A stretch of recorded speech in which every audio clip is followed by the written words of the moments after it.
We are midway in Season 2 and today the Season 2 Reloaded update will drop. But reading through the blog post, it was clear to me that DMZ is being reloaded with an empty mag. This to me might be a good thing. I'll come back to that later. What I do find strange though, DMZ is not even mentioned once. You would think that they wanted you as a DMZ player to not feel excluded. Just a statement that they are working on something big for Season 3 would give us something to look forward to at least. But yeah, hopefully that's the case, that they are working on some big changes for Season 3, and that also being the reason that they had nothing to add at this moment to Season 2 Reloaded. While we are waiting on that huge reveal, I want to talk about some of the improvements the game desperately needs in the future. Before we carry on, remember to smack that like button, subscribe to the channel if you are not, ring the bell so you get notified whenever I upload. That being said,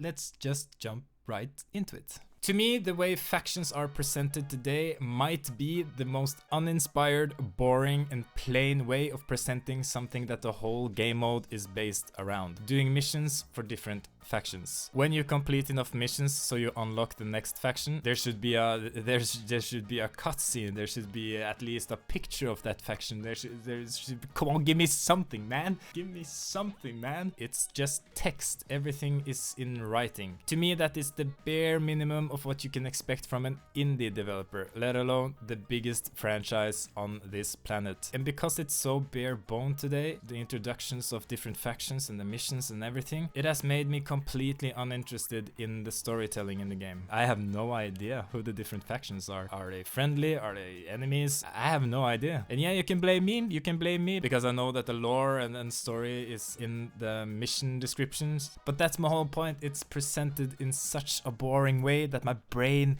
cannot force itself to actually care. I think we as players should expect a lot more from the developers of Call of Duty because it is a billion-dollar franchise. To me, it feels like different factions was added only to give us the sense of progression. We do missions for one faction, we unlock the next faction, and so on and so on. But the problem is that we as players have actually no progression doing these kinds of missions. And before you say the insured weapon slots, I know that is the whole point of doing these missions, but is that the best solution for the game going forward? I completely disagree if you think so. DMZ needs to feel more rewarding, and I'm quite interested to see how they're going to do this, because skins and XP boosts, that is not going to be enough. Now you can have 4 insured weapon slots. If they do that shit, I'm out. What would be really cool in my eyes, the reasons why we are doing missions for all of these factions were to get resources to upgrade our own military base or to take care of the refugees we have in our camp. Random events happening that people get sick, so we need to infill to get medicine. And we can even choose which factions we want to do missions for, because we know that if I want to upgrade the armory,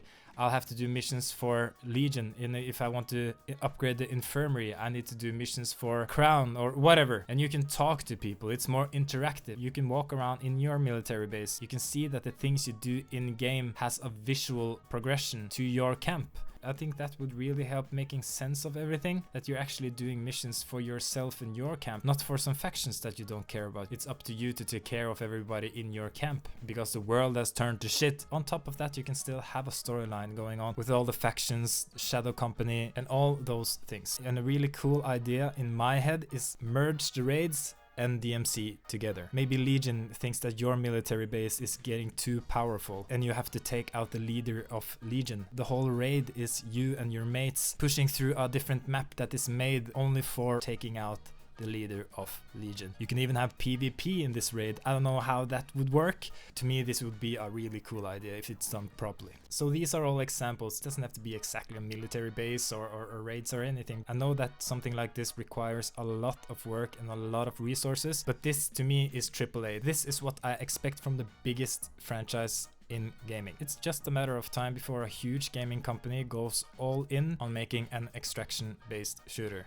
A good example is Bungie being rumored to make an extraction-based shooter. The creators of Halo and Destiny, with all their experience from Destiny, that game has the potential to be insane. And if DMZ keeps lagging on like they're doing today, then there will be no more DMZ. I really do enjoy DMZ, and I want DMZ to be the best it can be. But right now it's struggling with fundamental issues, and they need to do a lot of work to make this game relevant in the future. I have faith in them. I still have faith in them. Hopefully they are hard at work on making huge and needed changes to DMZ to better the experience for all of us. We are all on the same page. We want the game that we love to be successful, and we want the game that we love to evolve the right way. But yeah, it's just a beta after all, bro.